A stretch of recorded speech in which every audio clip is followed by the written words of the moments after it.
Los titulares son presentados por Banco Atlántida. Celebremos nuestro 109 aniversario gracias a tu confianza. Vamos todos juntos por más.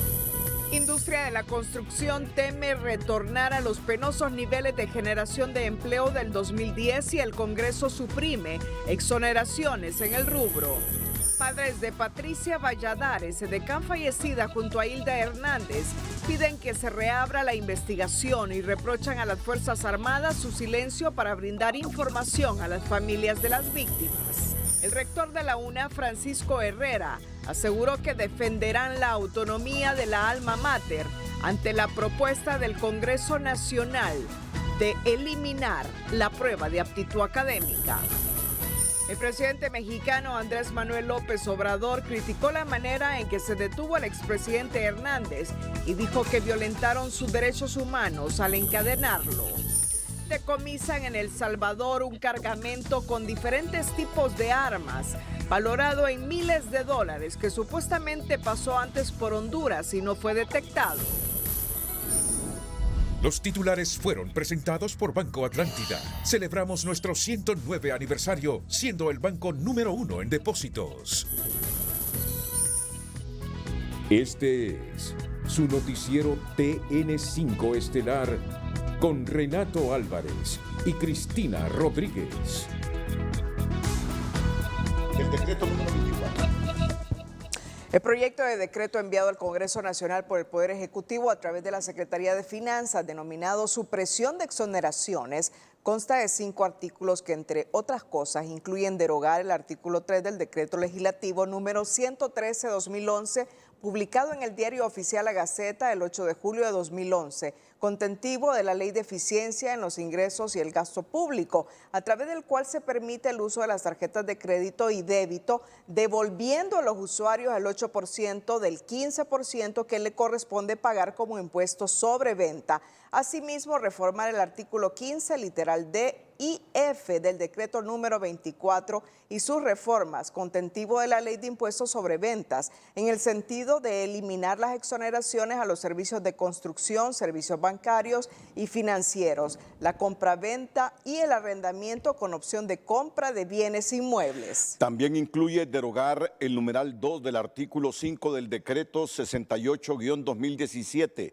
publicado en el Diario Oficial La Gaceta de fecha 17 de agosto de 2017, contentivo de la Ley de Fomento al Turismo, que exonera del pago del impuesto sobre la renta y retenciones por cualquier proyecto a las personas naturales o jurídicas, nacionales y extranjeras, contratadas para hacer estudios, instalación, implementación, ingeniería, construcción y monitoreo de proyectos hasta por un periodo de 5 años. A partir de la fecha, a todos los expertos contratados se les deberá aplicar las retenciones que corresponden con base en la ley del impuesto sobre la renta. Muy buenas noches, Honduras. Bienvenidos a la emisión de este jueves 17 de febrero. La noticia del día es presentada por Claro. Alcanza todo con el internet de 40 megas de Claro Hogar.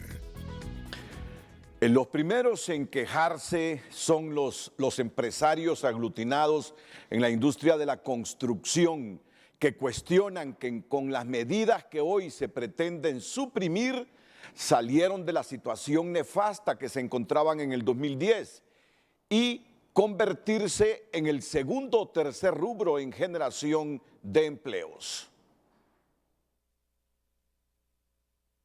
El proyecto de supresión de exoneraciones que estudia recetar el Congreso Nacional a petición de la Secretaría de Finanzas no ha sido del agrado de la Cámara de la Construcción, que cuestiona que le estarían cercenando el ala a uno de los rubros que mayores empleos genera con el pago de un 15% de impuestos a los servicios y a la población que busca acceder a créditos para comprar una vivienda. Ya se está pagando impuestos sobre venta en lo que es materiales, ya se está pagando impuestos sobre venta en lo que es el equipo. Ahora habría que aplicar ese 15% al componente del costo directo, que es mano de obra, y sobre esto adicional hay que aplicarle ese 15% también al precio de venta que tiene, digamos, la empresa o la persona natural o jurídica. Según Larios, si usted busca adquirir una vivienda de 1.250.000 lempiras, con el 15% deberá pagar cerca de 1,5 millones en el caso de la industria de la construcción. 15% para lo que es la vivienda social y la clase media se vuelve sumamente nefasto. La gente que anteriormente tenía posibilidades de acceder a los créditos a través de OnePro y etcétera, ¿verdad? Con todas las herramientas que existían o que existen todavía, van a quedar fuera. Pero no solo ese rubro se verá afectado, sino los usuarios de tarjetas de crédito y débito que se quedarán sin el descuento del 8% que recibían, teniendo que pagar, si se aprueba este decreto, un 15% de impuestos sobre ventas por su uso, cuestiona el jefe de bancada del Partido Nacional, Tomás Zambrano, quien fue más allá al señalar que las remesas tampoco se salvarán de los impuestos. El esfuerzo que hace su hermano, su familiar, cuando le mande ese dinerito, que ahorita no se paga impuestos, le van a aplicar el 15% de impuestos sobre venta, y ellos se pumponeaban el pecho de que el hondureño que está fuera del país hay que darle facilidades. El pago del 15% de impuestos también abarcará los distintos servicios bancarios y financieros y quedaría aprobada con una mayoría simple de 65 votos en el Congreso Nacional, según el ex viceministro de Industria y Economía, Juan José Cruz. Este tipo de proyectos obedecen a la desesperación que tienen las autoridades para balancear el presupuesto. A afectar de manera directa al consumidor final, que ya de por sí tiene una economía bastante frágil, tiene un bolsillo en el que ya no le alcanza. Aunque desde Libre aclaran que no se trata de un aumento, que solo eliminan algunas exoneraciones para que vuelvan a su estado normal.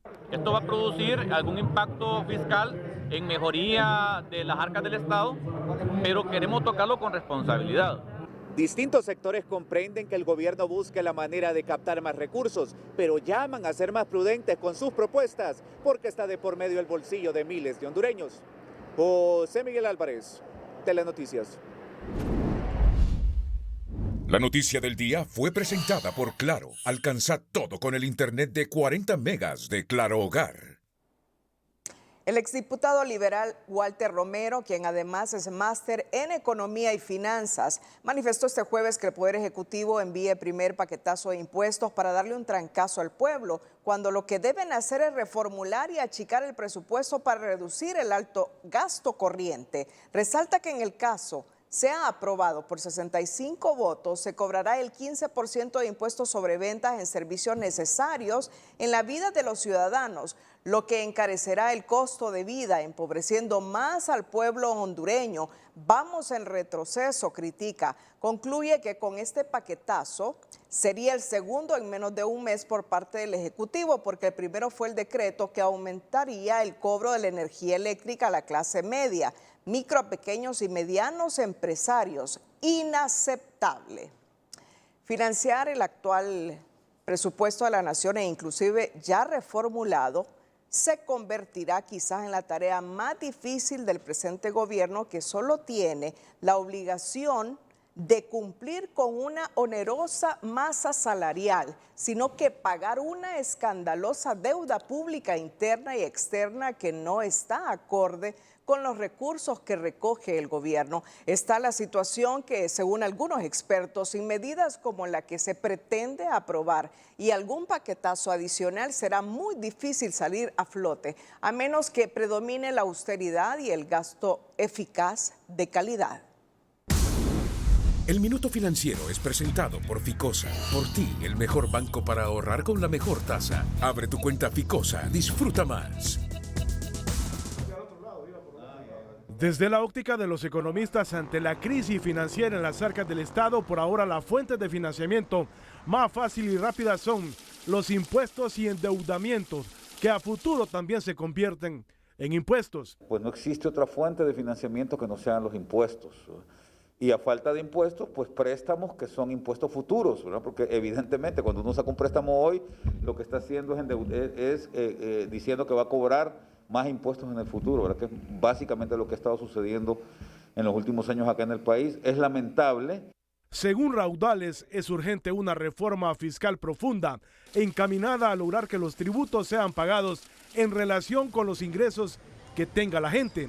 Esta experta del Observatorio Económico de la Universidad Autónoma también es de la opinión que por ahora el camino es vía impuestos y revisión de exoneraciones. La recomendación principal es vinculado a la revisión, sí, por el impuesto sobre venta y la revisión propiamente de las exoneraciones para la limitación de estas y que de esta manera haya un aumento en los ingresos del gobierno como tal. En cuanto a las exoneraciones, hacer la revisión e identificar qué rubros es necesario, digamos, o es posible que se puedan limitarlas y que esto que no afecte, digamos, esta reactivación a la que estamos en este momento, aún en este tiempo de pandemia.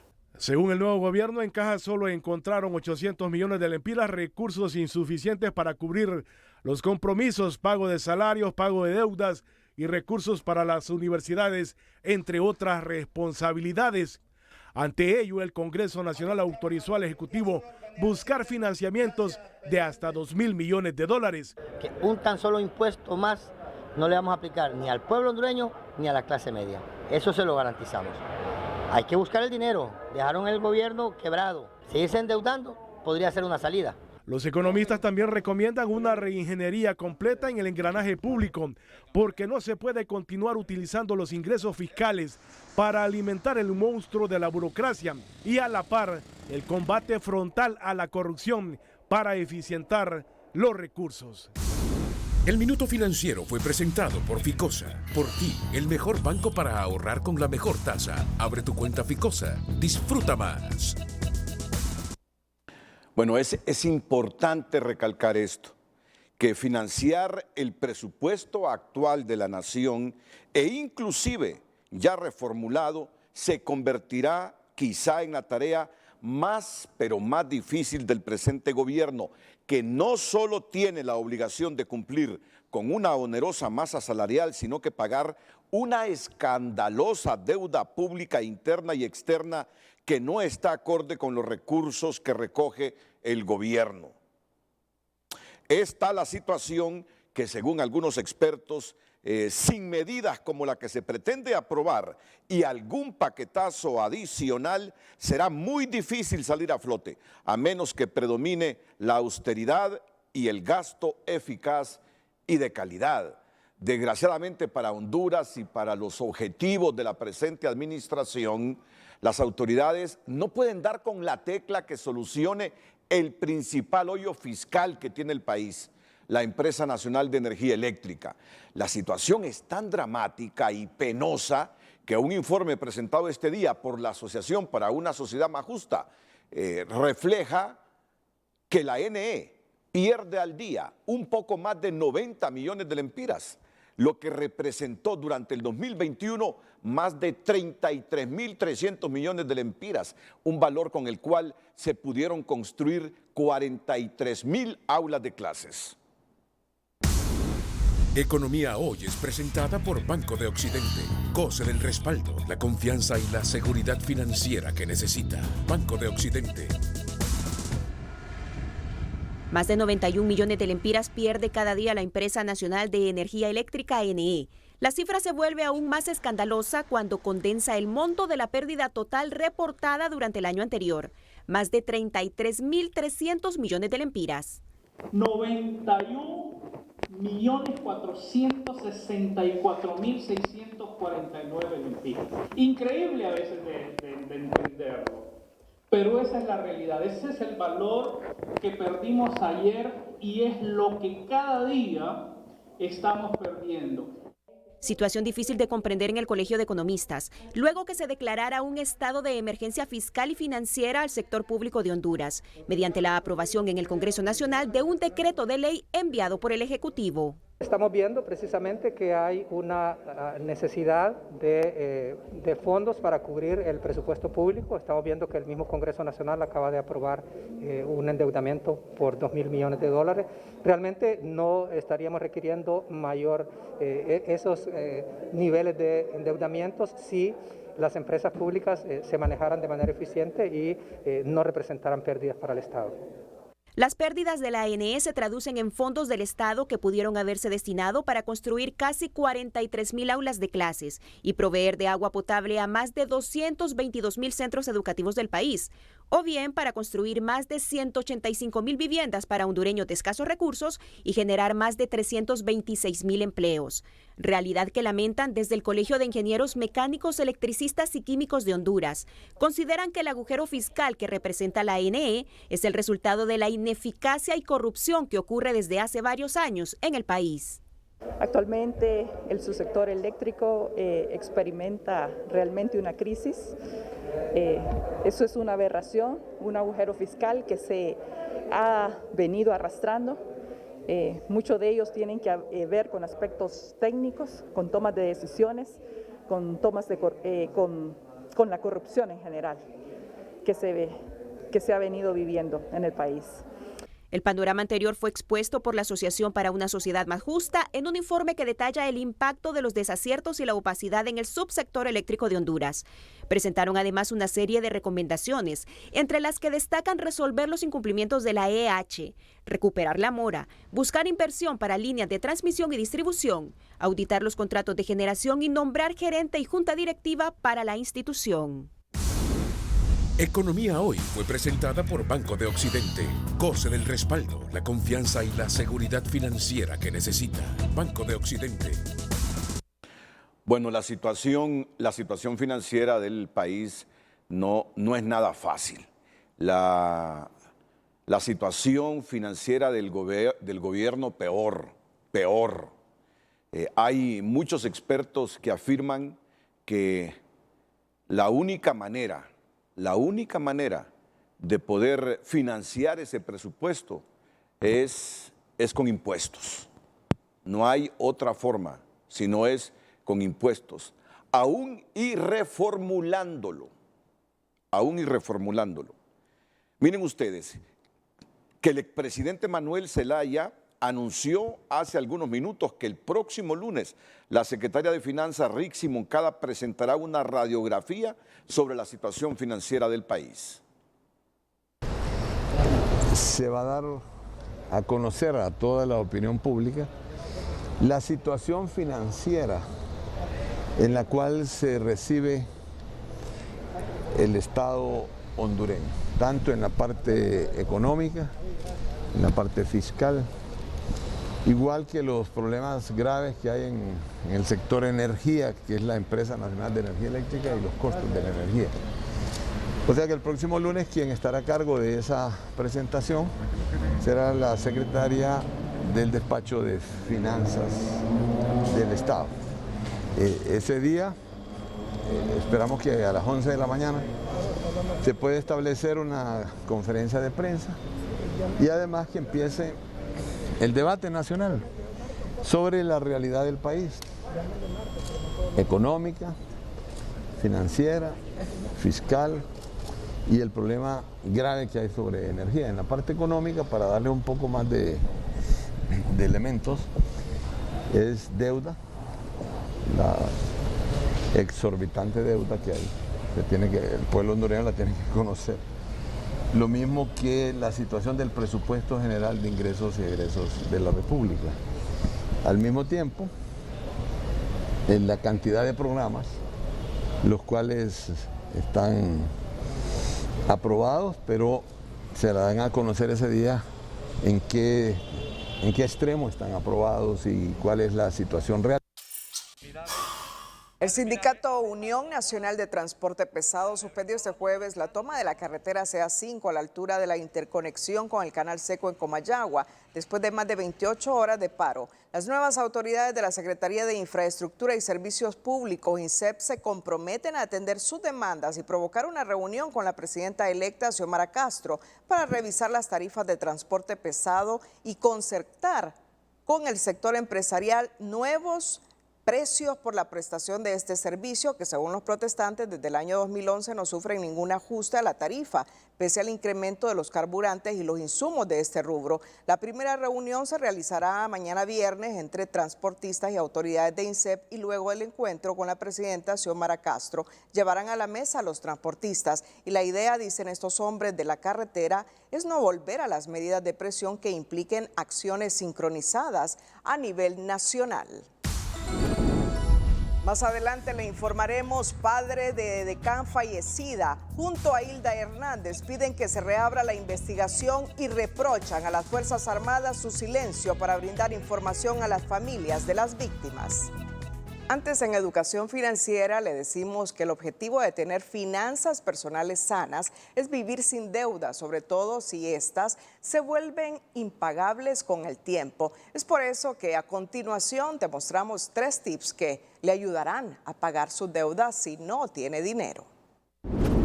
Educación Financiera es presentada por la tarjeta de crédito VP Educación de Banpaís. Obtén 10% de descuento en escuelas, colegios y universidades del país. Tener claridad de cuánto gastas cada mes y cuánto te queda al final. Si tu saldo es muy justo o no te queda casi nada, entonces hay que reorganizar tus gastos. Haz un plan con fechas y cantidades. Si ya estás ahorrando en los gastos y tienes un poco más de solvencia cada mes, haz un plan sobre cuánto puedes pagar y en cuánto tiempo debes de tener liquidadas ciertas deudas. Intenta negociar con la institución financiera. Las instituciones financieras ofrecen algunas formas para renegociar los préstamos que tienes y evitar la morosidad, como refinanciamiento, consolidación de deudas o reestructuración. Educación Financiera fue presentada por la tarjeta de crédito VP Educación de Banpaís. Obtén 10% de descuento en escuelas, colegios y universidades del país. Bueno, en la sección del emprendedor de hoy se reconoce el amor a la lectura que posee una pareja sanpedrana que abrió al público el negocio de sus sueños, una librería en la que no solo venden libros, sino también que su deseo por fomentar este hábito de la lectura y en ocasiones hasta regalan libros. El emprendedor de hoy es presentado por Óptica Popular, la mejor óptica de Honduras. Vicky Dubón y Marvin Mendoza son propietarios de una librería que surgió en el marco de la pandemia, pero ellos no solo comercializan libros, su visión va más allá, y es que en aras de educar a la población con la lectura, realizan varias actividades como la Feria del Libro que desde ya programan para el último domingo de febrero, donde ofrecen libros gratis. Ahí regalamos todo tipo de libros, van novelas, van libros de autoayuda, enciclopedias, de talleres de ingeniería, de electricidad, de todo lo que usted se imagina, ahí se regala. Y sabemos también el conocimiento, aparte que le mejora el léxico, le mejora la escritura, la imaginación. Cuando uno agarra un libro, lo abre, uno vuela con cada una de las historias que uno pueda leer.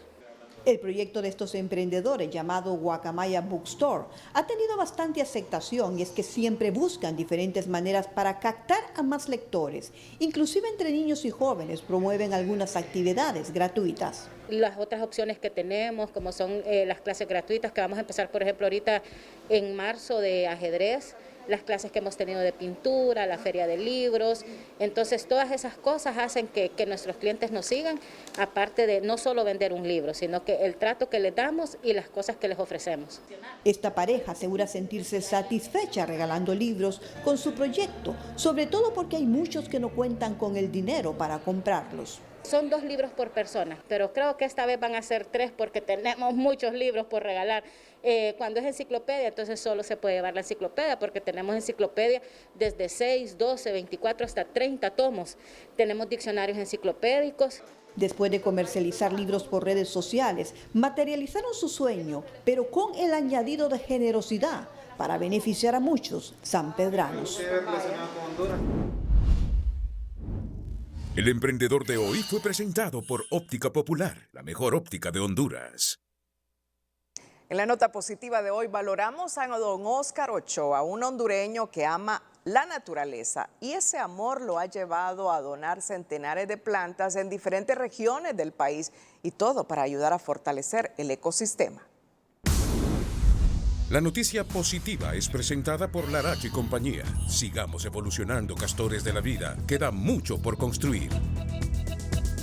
Los árboles que estamos tratando de cambiar el... Nacido en Oropolí, El Paraíso, pero radicado por ya mucho tiempo en Ciguatepeque, Óscar Ochoa Mendoza es un hondureño que por su amor a la naturaleza, ya son muchas las plantas en diferentes regiones del país que han pasado por sus manos para sumarse a la tarea de la lucha por el ecosistema. Incertidumbre del cambio. Un enamorado de la naturaleza que, aunque suene exagerado, el aporte para el país ha sido millonario a través de gran cantidad de plantas dispersas en todo el territorio nacional. Me atrevo a dar una cifra, creo que anda en el orden de los 13 a 14 millones de árboles plantados a través, como repito, de varias organizaciones, ONGs, municipalidades, finqueros, pero también su servidor a nivel personal. Tenemos bosques de 14 y 15 años, árboles que no se pueden abrazar ya.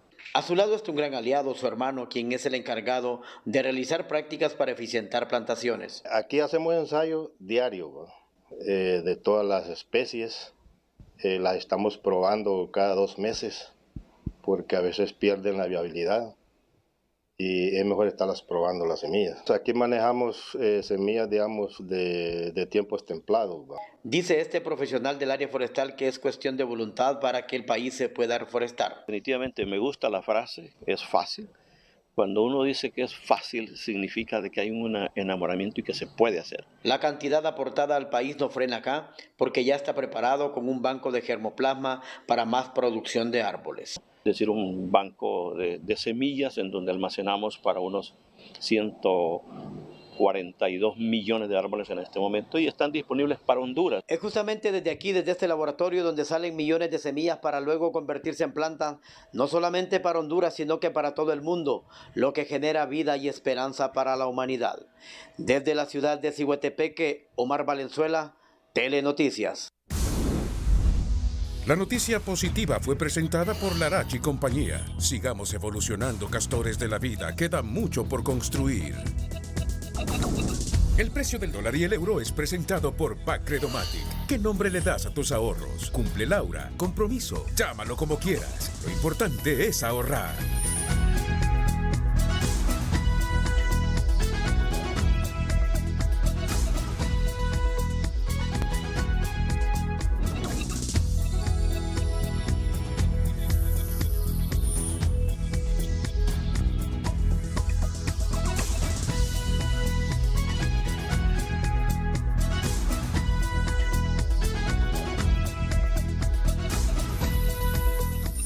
El precio del dólar y el euro fue presentado por Bacredomatic. ¿Qué nombre le das a tus ahorros? Graduación, mi tiendita, llámalo como quieras. Lo importante es ahorrar. El precio del café es presentado por Invesa. Nuevo Fotón TM Diesel completamente equipados.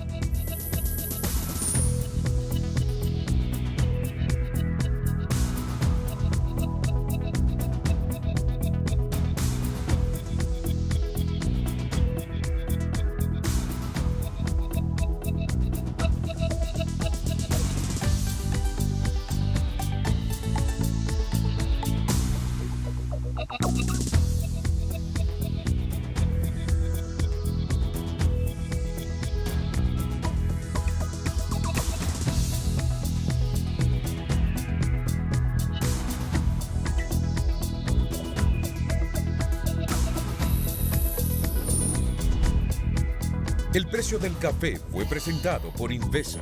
Nuevo Fotón TM Diesel completamente equipados. En su testimonio, los padres de la edecán Patricia Valladares continúan revelando detalles de aquella fatídica fecha en el año 2017 donde murió su hija junto a Hilda Hernández. Ellos recuerdan episodios donde los guardias se abalanzaron donde las familias para impedir que abrieran los ataúdes que fueron al lugar del accidente, pero que no vieron rastros de nada. Además, visitaron en 3 oportunidades Casa Presidencial para pedirle al expresidente Hernández que les explicara cómo murió su hija, pero los corrieron y los amenazaron para que nunca regresaran. Mire, yo algo que sí tengo, joven, bien claro es que la Fuerza Armada no toma en cuenta a las madres. Las madres somos chorros, las madres somos lo último que las Fuerzas Armadas tocan. ¿Por qué? Mire, yo supe que le iban a entrar hasta que estaban aquí. Yo no supe qué acciones iban a tomar a él. Lógicamente era casada, ¿va? Pero quien anduvo 9 meses, quien la parió fui yo, soy su madre, la que estuve con ella 41 años. Todo hermético ahí, y hubo hasta un episodio de familiares del piloto que quisieron abrir el ataúd, el féretro, para verificar si estaba, y todos los guardias que estaban ahí, que estaban custodiando, se le abalanzaron y lo sacaron. O sea, mire, las cosas que nosotros nos tienen así hasta estos 4 años es, no sabemos si realmente ahí está mi hija enterrada, porque no la pudimos ver. Que hubieran árboles quebrados y todo, porque yo fui al lugar y yo tengo filmaciones de ahí. Entonces, ahí hicieron un monumento conmemorando la muerte de ellos, pero ahí usted no va a ver árboles quebrados, algo que se incendió o nada. Quisiéramos que nos lo respondieran. Y no queden en esto, si fue lo que haya sido, pues que no quede en que todo el mundo sepa qué es lo que sucedió. Mire todo lo que se ha hablado, que doña Hilda está viva, que doña Hilda está escondida, que esto y el otro. Entonces, todas esas preguntas que se hace hasta el pueblo, sería bueno que las respondieran. Yo intenté ir a Casa Presidencial en 3 veces, y un coronel me prohibió terminantemente llegar, ¿verdad? Y me dijo que no, que buscara por otro lado, pero no.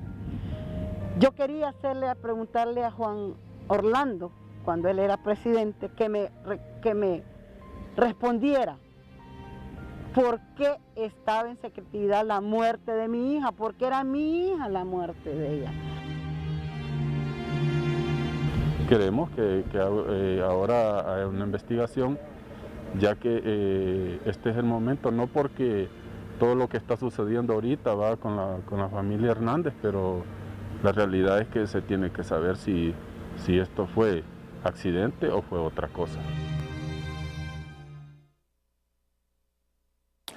Luego de estos testimonios de los progenitores de Patricia Valladares, edecán, que falleció junto a Hilda Hernández y 4 personas más en un accidente hace 4 años, varios sectores son del criterio que las familias afectadas merecen una respuesta por parte del Estado. Sugieren se reabra la investigación para sanar las heridas, pero también para que se despejen las dudas y saber si fue un accidente o un atentado. La nueva investigación que piden los padres de la edecán Patricia Valladares, que murió en el accidente aéreo junto a Hilda Hernández y 4 personas más, encuentra eco en varios sectores sociales del país. Se exigía el apoyo, la solidaridad, para esclarecer qué era lo que había sucedido, no digamos en este momento. Entonces, repito, las autoridades actuales deben de prestar pues toda la atención a los familiares, a las familias en su conjunto, en un plano de igualdad. Por 4 años los padres de la edecán guardaron silencio sepulcral sobre este caso, pero jamás sepultaron sus dudas y la angustiante sensación que a su hija la asesinaron. Esto es aún más grave, o sea, aquí no solamente es esclarecer cómo fueron los hechos en que perdió la vida esta persona, sino que también esclarecer por qué ha existido amenazas o coacción hacia las personas y los familiares en este caso para que no retomaran las investigaciones. La angustia para los padres de la capitana de infantería Patricia Valladares empezó días después del accidente y tuvieron que esperar 4 años para sacudirse el miedo y salir a decir lo que pensaban, que su hija murió pero no por circunstancias del clima, problemas técnicos o error del piloto. No dejaron entrar a la médico forense a ver el lugar del accidente, y las Fuerzas Armadas simple y sencillamente decretaron en secretividad dónde está el aparato para que ahora se revise y se diga si fue accidente o fue un atentado. Pero la respuesta no es la que ellos buscan. El Ministerio Público, sin vacilar, dice que ese caso está cerrado, aunque reconocen que en otros entes investigativos se abrieron procesos de investigación, pero más para determinar la identidad de las víctimas. Se nos informó por parte de Medicina Forense y las personas que hicieron los levantamientos de los cuerpos en el accidente, es que después de la explosión y del accidente como tal, la mayoría de cuerpos quedaron deshechos, muchos de ellos irreconocibles, a tal punto que se tuvo que hacer pruebas de ADN con los familiares para poder establecer a quién pertenecían los cuerpos desmembrados que estaban ahí luego del accidente.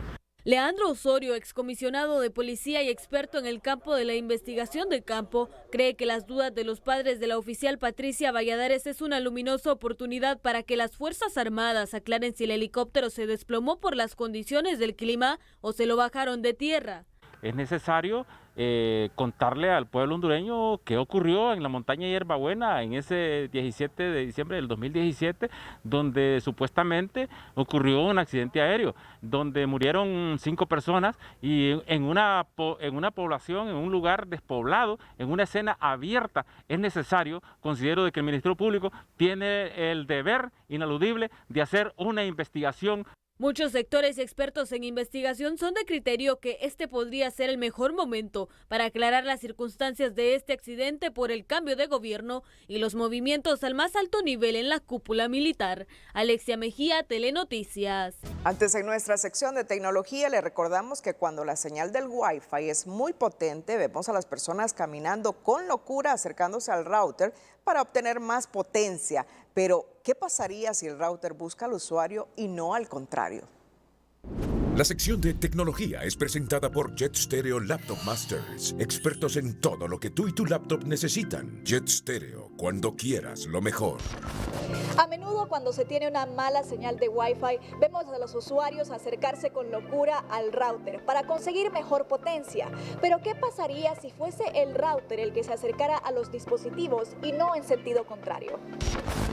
TP-Link presentó oficialmente su nuevo Archer Axe 200 Omni, un innovador router Wi-Fi E6 que tiene 4 antenas mecánicas que ajustan su posición automáticamente de acuerdo a la ubicación de los dispositivos conectados para entregar la mejor señal posible. Según asegura la empresa, esta innovadora tecnología nos permitirá tener la mejor señal aun si nos estamos moviendo dentro de la casa. Dado que el Archer Axe 200 Omni ofrece velocidades de más de 10 GB por segundo y ofrece una configuración de 3 bandas, incluida una de 6 GHz, esta podría ser una excelente solución para quienes van cambiando su lugar de trabajo constantemente o utilizan distintos dispositivos, ya que se estima que también mejora la orientación, dependiendo de qué dispositivo está utilizando más ancho de banda. La sección de tecnología fue presentada por Jet Stereo Laptop Masters, expertos en todo lo que tú y tu laptop necesitan. Jet Stereo, cuando quieras lo mejor. Y un día como hoy, en el año 1913, Tomás Alva Edison hacía la primera presentación pública del cine sonoro. Un día como hoy es presentado por Banco Ficenza. Te conoce, te entiende. Un día como hoy, en el año 1913, Tomás Alva Edison hacía la primera presentación pública de cine sonoro. Utilizó para ello una versión mejorada del kinetófono, un invento que había visto la luz a fines del siglo XIX. Este consistía en una película de kinetoscopio sincronizada a un fonógrafo a través de una correa. En 1913, Edison presentó un nuevo diseño con el cual podía sincronizarse el sonido con una película proyectada en una pantalla externa. Sin embargo, esta demostración no fue del todo exitosa. Los cortes de la película y la mala preparación de los operadores dificultaban la correcta sincronización de imagen y sonido. Recién a fines de la década de 1920, los avances tecnológicos lograron hacer comercialmente viable el cine sonoro. Un día como hoy fue presentado por Banco Ficenza. Te conoce, te entiende. Luego que el comisionado en condición de retiro, Henry Osorto, manifestara que la postura del expresidente Hernández cuando fue detenido envió un mensaje a sus socios, el criminólogo Gonzalo Sánchez descartó ese extremo al recordar un estudio realizado por el FBI. En este estudio se pudo determinar que no son los gestos que se truenan los dedos, que se pone las manos así, que las pone acá, que cruza la pierna, que está sudando. Eso no tiene nada que ver con que esta persona sea culpable o esté enviando un mensaje. Concluye que si se tratara de miembros de maras y pandillas puede ser que ellos mandaran un mensaje, pero reitera que en el caso de Hernández no tiene nada que ver con los gestos que realice. El presidente de México, Manuel López Obrador, en sus acostumbradas conferencias mañaneras, fustigó este jueves desde el país azteca el trato que las autoridades hondureñas le dieron al expresidente Juan Orlando Hernández al momento de la captura. Puede ser lo que se sostenga legalmente que hizo este señor, pero ¿cómo lo van a encadenar? O sea, eso es prepotencia, violación de derechos humanos, eso es indigno. La crítica de Andrés Manuel López Obrador, como se le conoce en México, es decir, se le conoce como AMLO. Las críticas de AMLO, como se le conoce en México, llaman la atención, pues se sabe que su gobierno es de izquierda moderada y tiene una estrecha relación con el expresidente Manuel Zelaya y la presidenta de Honduras, Xiomara Castro. Pero hoy López Obrador ha cuestionado los derechos humanos en Honduras. Hoy López Obrador ha cuestionado el trato que recibió el expresidente Juan Orlando Hernández. Miren cómo son las cosas. Un presidente de izquierda sale en defensa del gobernante de Honduras. Y esto se debe entender como una crítica hacia el Estado de Honduras por la manera como se le trató al exgobernante.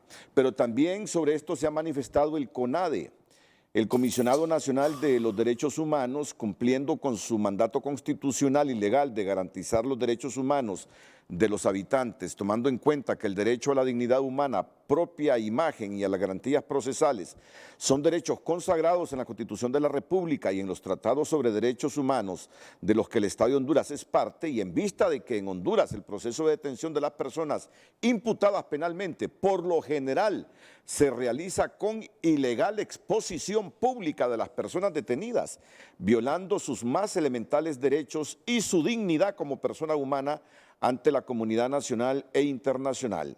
Se pronuncia en los siguientes términos y viene un pronunciamiento amplio, largo del CONADE, que es muy difícilmente lo leemos en el noticiero, pero lo vamos a tener en resumen este viernes. Dice que los derechos humanos son garantías jurídicas universales que le corresponden a todos los seres humanos sin distinción alguna.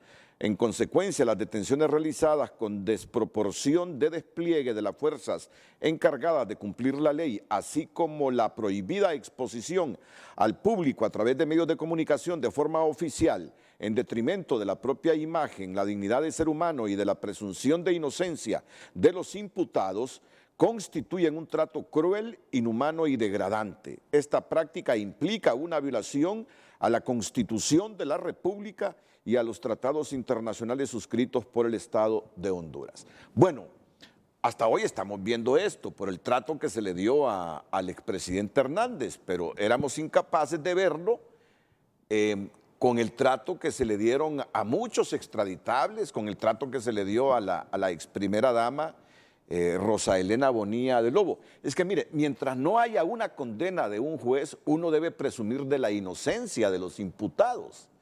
Bueno, y recuerda el caso uno debe presumir justamente lo que dije. Uno debe presumir de la inocencia de los imputados. Hasta que es... Pero bueno, estamos reflexionando hasta ahora que hemos visto al expresidente Lobo, pero este trato hacia las personas imputadas lo venimos presenciando desde hace muchos años, y el mismo gobernante lo presenció con la primera dama Rosa Elena de Lobo, y con muchas otras personas imputadas que ahora están privadas de su libertad en los Estados Unidos. Lo importante es reflexionar de aquí en adelante sobre los derechos que las personas acusadas tienen también. Máxime si no han sido condenadas, que nos sirva de lección esto que nos ha dicho hoy el presidente de México, Andrés Manuel López Obrador. También el expresidente Manuel Zelaya Rosales manifestó este jueves que lamenta lo que vive actualmente el expresidente Juan Orlando Hernández.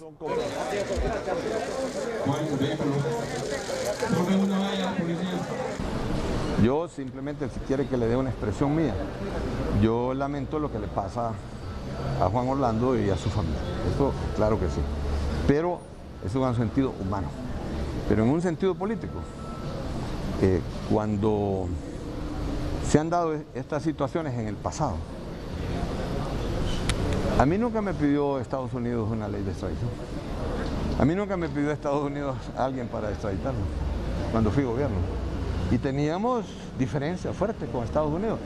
Por el petróleo, por Hugo Chávez, por traer los combustibles, teníamos diferencias. Pero a mí nunca me desarrollaron un proyecto como lo han desarrollado en estos 12 años del Plan Colombia. Entonces, en este sentido, el entreguismo que han tenido esta dictadura 12 años, ahí tienen los resultados. Zelaya también dijo que por ahora no tienen nuevas solicitudes de extradiciones, pero que la presidenta Xiomara Castro ha dado orden de no chinearlas y de inmediato remitirlas a la Corte Suprema de Justicia. Recuérdese que estas solicitudes de extradición primero vienen a la Cancillería y luego la Cancillería las envía a la Corte Suprema. El presidente del Congreso Nacional, Luis Redondo, nombró una comisión para investigar a los operadores de justicia en cuanto al cumplimiento de los tratados de extradición. Se nombra una comisión especial para investigar a los organismos operadores de justicia en Honduras en cuanto al cumplimiento de los tratados de extradición. Esta comisión estará integrada por los congresistas Ramón Barrios, Harry Dixon, Silvia Ayala, Maribel Espinosa, Netzer Mejía, Carlos Raudales, Jorge Luis Gaidó, Mauricio Villeda y David Manaiza, con representación de todos los partidos políticos. Deberá presentar un informe a este Congreso Nacional de toda la situación que se da alrededor de los operadores de justicia con el tema de extradición en el país. El nombramiento de la comisión se da luego que el vicepresidente del Congreso Nacional, Hugo Noé Pino, mediante una manifestación cuestionara el funcionamiento de justicia del país, luego de la acusación de los Estados Unidos en contra del expresidente Juan Orlando Hernández.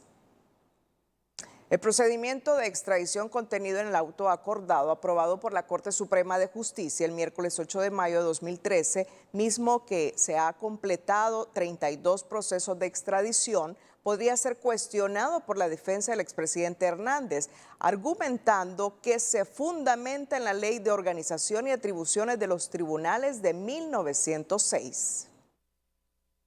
El alcance meramente disciplinario del auto acordado emitido por la Corte Suprema de Justicia el 8 de mayo de 2013 sería uno de los argumentos de los abogados del expresidente Hernández en la audiencia del 16 de marzo de 2022, por carecer de fuerza de ley como establece la Corte Interamericana de Derechos Humanos en opinión consultiva OC-6 pleca 86 del 9 de mayo de 1986, solicitada por el gobierno de la República Oriental del Uruguay. El artículo 30 de la Convención Americana sobre Derechos Humanos habla que únicamente a través de las leyes se pueden restringir los derechos de los ciudadanos y precisamente de los derechos en específico de las garantías judiciales que establece el artículo 8.1 hacia abajo de la Convención Americana. Por unanimidad, la Corte Interamericana de Derechos Humanos opinó que la palabra leyes, artículo 30 de la Convención, significa norma jurídica de carácter general emanada de órganos constitucionalmente previstos y democráticamente elegidos, y elaborada bajo procedimientos establecidos para la formación de leyes. No obstante, especialistas en el tema recuerdan que los convenios de extradición y la reforma por adición al 102 constitucional dan la legalidad necesaria al auto acordado. Hay que recordar que los procesos de extradición no son un proceso judicial, sino que es un proceso administrativo únicamente para determinar si se cumplen con los requisitos establecidos en ese tratado de extradición. Por mayoría de votos, la Corte Suprema de Justicia aprobó el auto acordado fundamentado en la Ley de Organización y Atribución de los Tribunales, artículo 80. No obstante, abogados constitucionalistas recuerdan la obligación de cumplir los tratados y convenios y la superioridad de estos sobre las leyes nacionales. Yo no veo el por qué se pudiera en determinado momento convertir esto en una batalla judicial, cuando la batalla va a ser precisamente en los tribunales del Distrito Sur de Nueva York, que es donde verdaderamente se va a debatir la inocencia o la culpabilidad de Juan Orlando Hernández. El artículo 102 constitucional señala que no se podrá extraditar a hondureños con excepción de los pedidos por narcotráfico y de conformidad a tratados vigentes, por lo que los fallos judiciales, se dice, deben ceñirse a las normas superiores.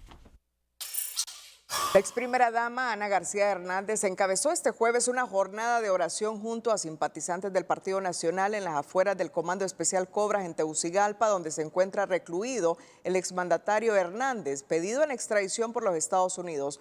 Los presentes llegaron con la consigna "No estás solo", así como otras expresiones en las que alegan inocencia del exmandatario y fustigan el trato que recibió de las autoridades policiales al momento de la captura. Los manifestantes, en tono molestos, expresaron que al encadenar de pies y manos al expresidente, el gobierno de Xiomara Castro dejó salir el desprecio que tiene y siente por los nacionalistas, pero sobre todo el revanchismo partidario que marca los primeros días de esta administración.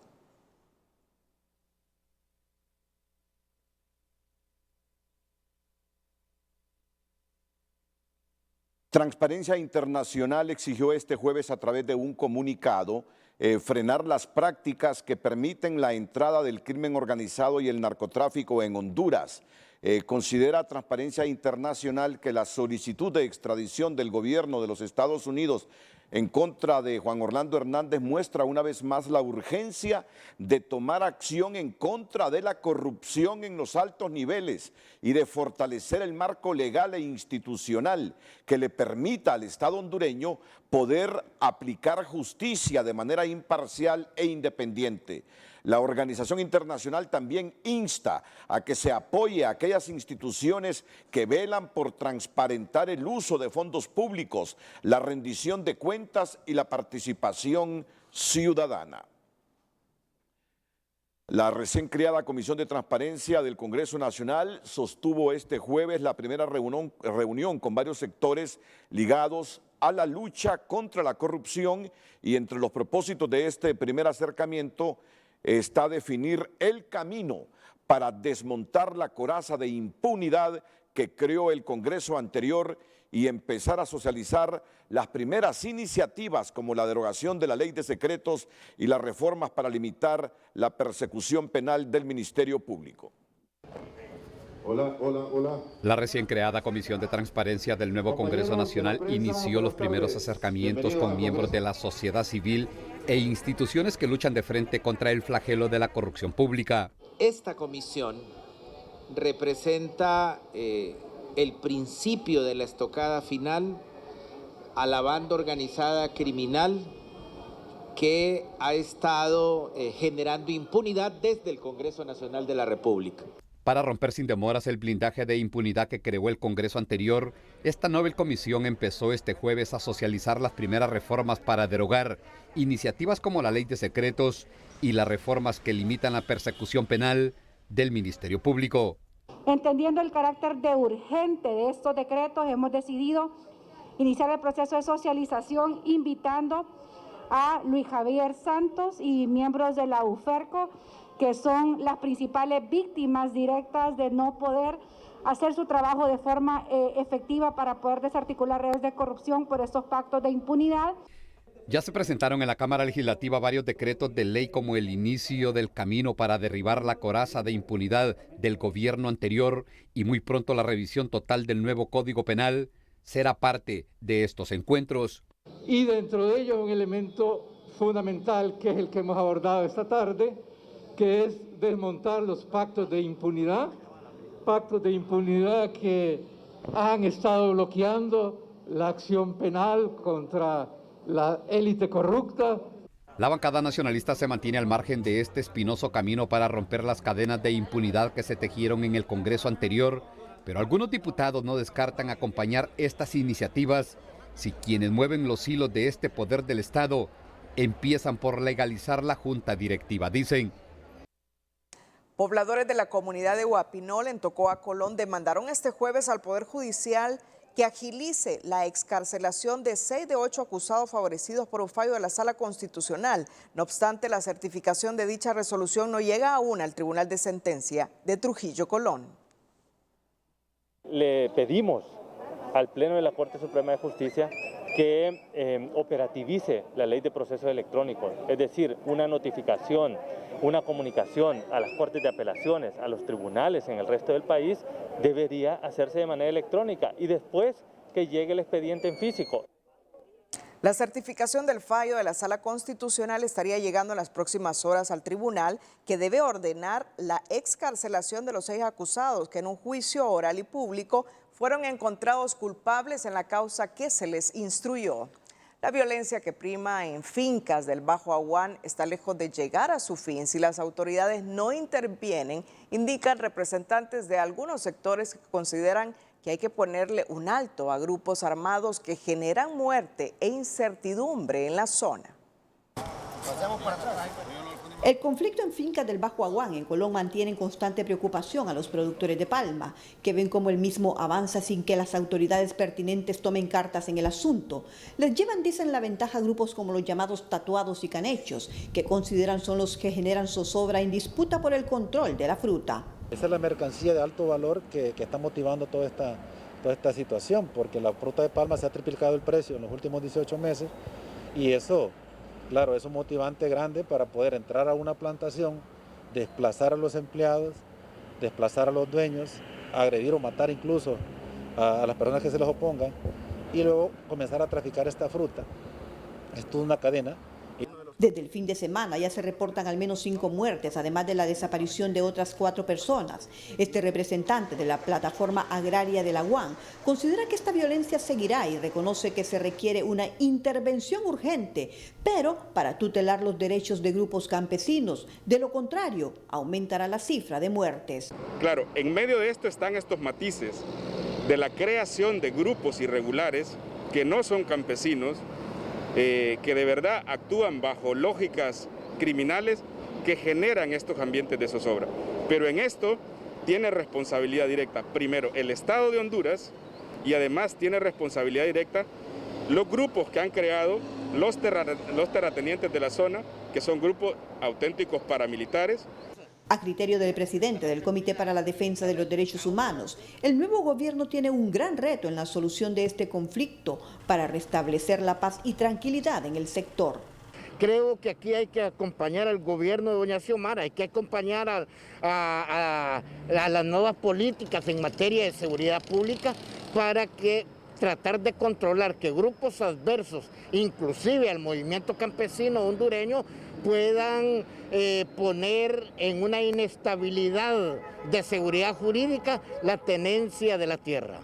Como espacio sin ley, califican algunos las áreas donde se han registrado muchas de estas pugnas que lamentablemente siguen dejando luto y dolor. Mientras el gobierno no desaloje a los invasores de las fincas de palma africana en donde laboran, ellos no dejarán libre el paso por la carretera Tocoa-Trujillo, aseguran empleados suspendidos de las fincas en donde laboran, quienes además aseguran que algunas empresas ya empiezan a cerrar operaciones. La idea no es perjudicar el paso de la demás gente, no compensar, pero hasta el momento no tenemos fecha establecida para desalojar aquí. Sí, por ejemplo, digamos Agropalma está a punto de cerrar. Lo que es parte de Aceitesa también está a punto de cerrar porque ya no les entra la fruta. También protestan productores independientes quienes han comprado fincas a base de crédito y se las han invadido, y mostrando las órdenes de desalojo exigen se apliquen. Para obtener esta finca tuvimos un préstamo con la banca privada y tenemos que pagarlo y sin poder cosechar nuestra finca no podemos pagar el préstamo. Si ya se nos montó un mes y vuelve otro mes y no podemos pagarle al banco. Estamos a punto de irnos a bancarrota hasta que nos quiten nuestras casas. Esta toma de la carretera también está afectando a personas particulares quienes tienen que recorrer largas distancias para poder hacer el transbordo. Voy para Trujillo. ¿Más o menos cuánto tiempo caminó para allá? Como 1 hora. Más bien el bus que venía de Tocón nos dejó allá, y como no sabía, más bien hasta pagué más del pasaje. Otros, como los productores de leche, se muestran muy preocupados, pues tienen dificultades para sacar sus productos. ¿Cómo no? Sí se pierde, porque el asunto es de que si la leche no se trae de la propiedad, entonces no es que se puede ir a perder, el motivo es que se va al lechero, no la despacha, entonces tiene que cogerla en casa. La interrupción del paso tiene paralizadas las exportaciones por Puerto Castilla, por donde se exportan unos 1.400 contenedores de banano de forma semanal y miles de toneladas de aceite de palma.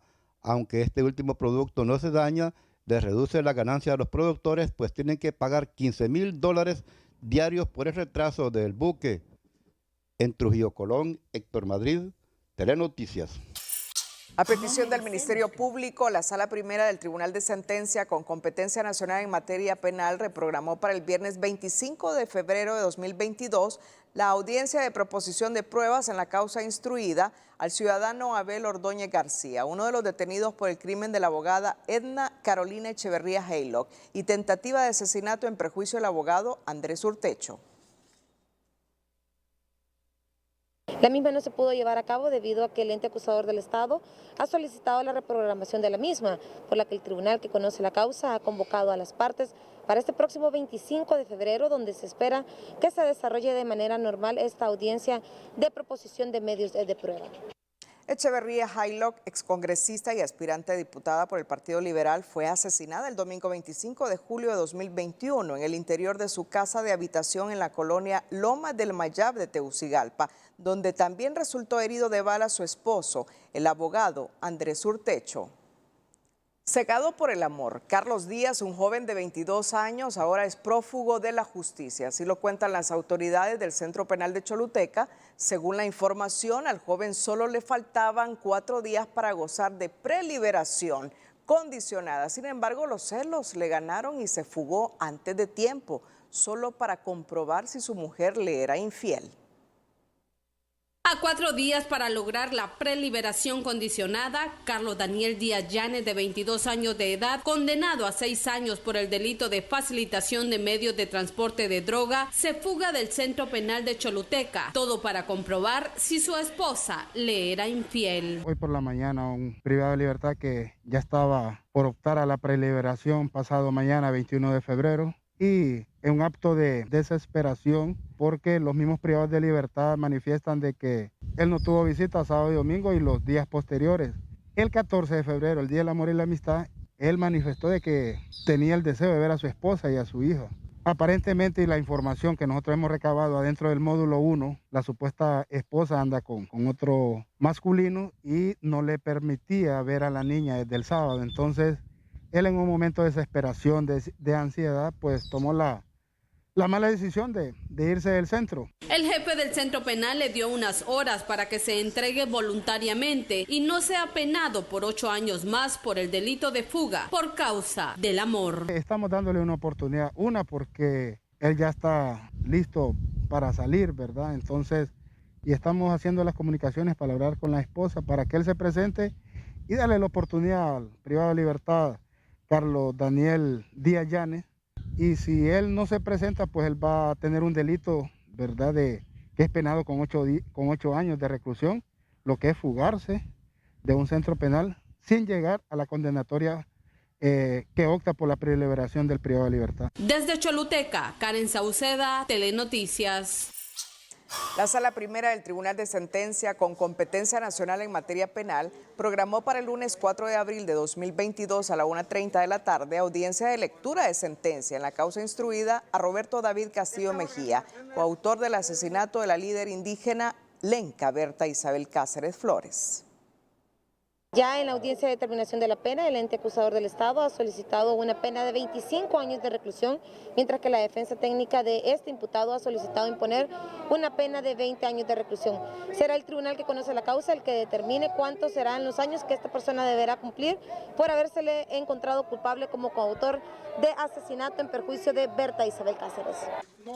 El 5 de julio de 2021, Castillo Mejía fue declarado culpable por el crimen de Berta Cáceres, ocurrido poco antes de la medianoche del 2 de marzo de 2016 en La Esperanza, Intibucá, donde nació el 4 de marzo de 1971. En 2022 cumpliría 51 años como activista medioambiental. Cáceres Flores ganó el premio medioambiental Goldman.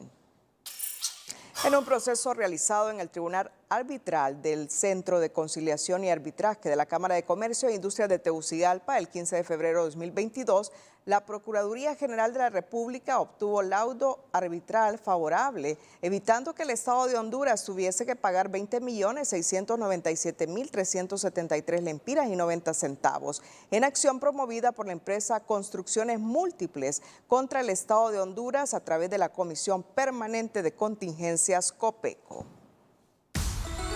Bueno, vamos a regresar con la controversia que ha generado la iniciativa en el Congreso para suprimir la prueba de aptitud en la Universidad Nacional Autónoma de Honduras.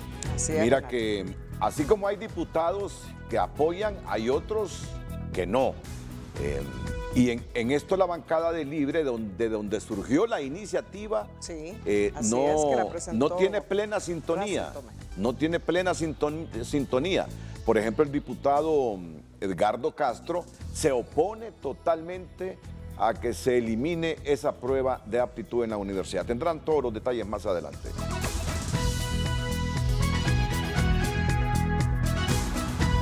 La iniciativa presentada por el diputado del Partido Libertad y Refundación, Russell Tomé, para eliminar la prueba de aptitud académica como requisito de ingreso a la Universidad Nacional Autónoma es cuestionada por el rector de la principal universidad pública del país, el doctor Francisco Herrera.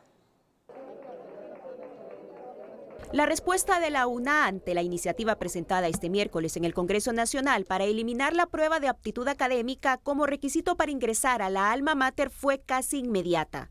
La consideran una violación a la autonomía universitaria y un retroceso a los avances realizados para aumentar los estándares y la calidad educativa superior.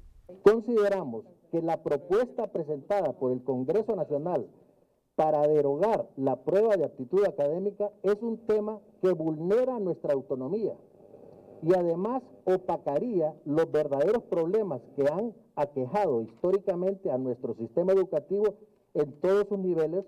El proyectista de la iniciativa manifiesta que su propuesta solo recoge el clamor de un sector de hondureños que no pudieron ingresar a estudiar en la universidad.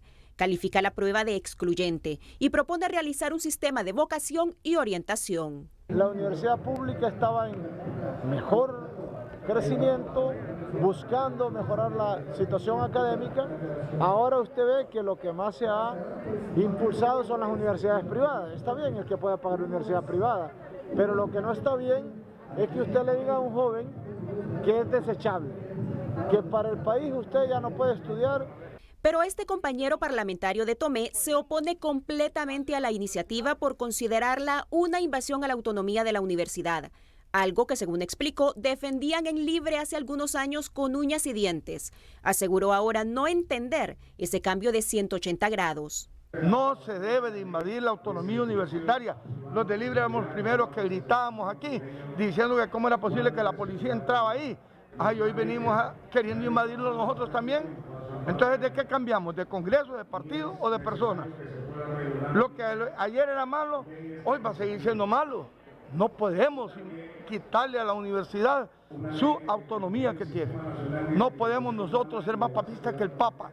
Castro considera además que desde el Congreso Nacional no puede legislarse para regalar los títulos universitarios. Que aquí en Honduras se debe empezar a responsabilizar a la universidad para sacar los mejores profesionales del país.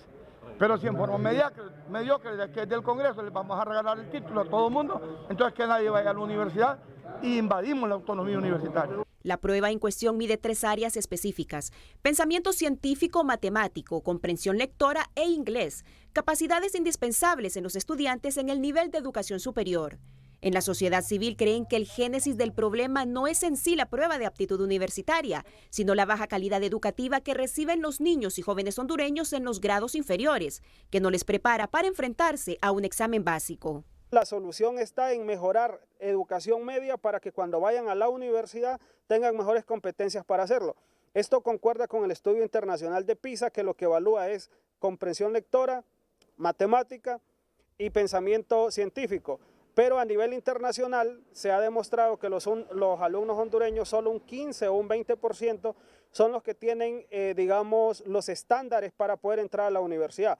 En Honduras se gradúan unos 75,000 jóvenes de educación media. Las universidades apenas tienen cupo para 15,000 o 20,000 personas.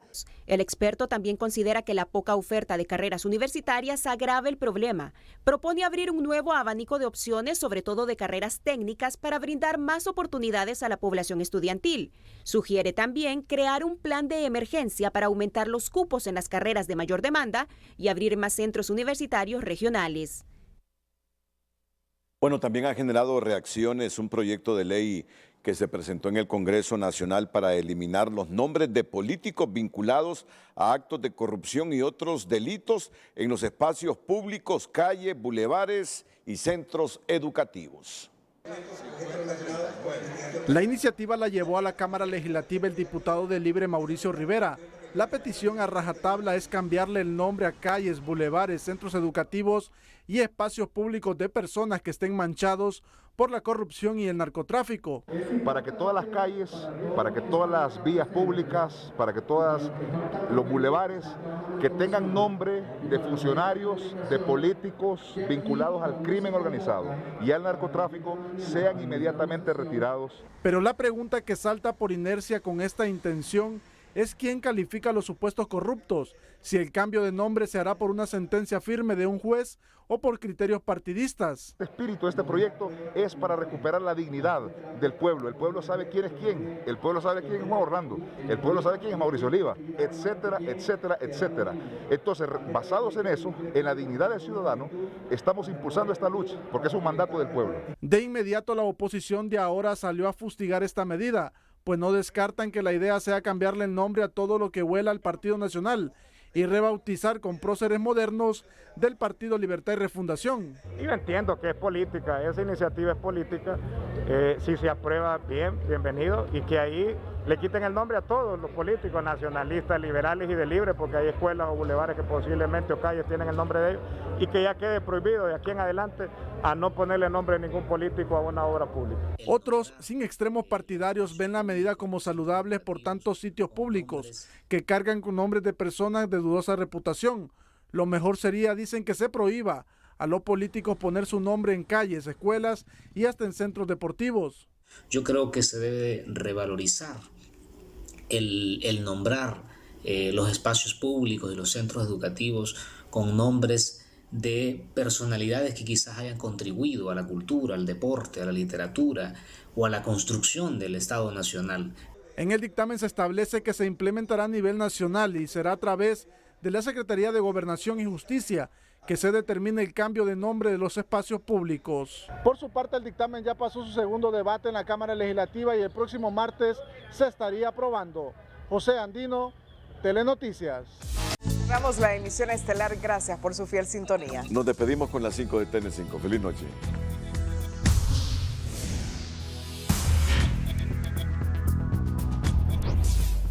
Industria de la construcción teme retornar a los penosos niveles de generación de empleo como en el 2010 si el Congreso Nacional suprime exoneraciones en el rubro. Padres de Patricia Valladares, edecán fallecida, junto a Hilda Hernández, piden que se reabra investigación y reprochan a las Fuerzas Armadas su silencio para brindar información a las familias de las víctimas. El rector de la Universidad Autónoma, Francisco Herrera, aseguró que defenderán la autonomía del alma mater ante la propuesta del Congreso Nacional de eliminar la prueba de actitud.